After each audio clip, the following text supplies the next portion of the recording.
Hey guys, welcome back to another tutorial video. So today's video I'll show you how to fix common Telegram login errors.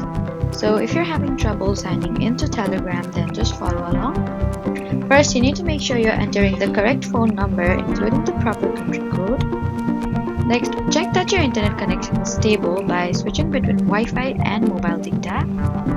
And if you're not receiving the login code, then you need to wait a few minutes and request a new one. Also, be careful not to request too many codes in a short period because Telegram may temporarily limit new requests. And if you're using a VPN or proxy, then temporarily disable it to see if the login works normally. You should also check that your device's date and time are set automatically, since incorrect settings can sometimes interfere with verification.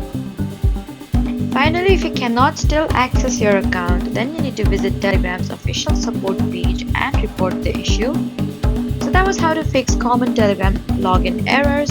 Please do not forget to like, comment and subscribe for more helpful tutorials. Thank you for watching.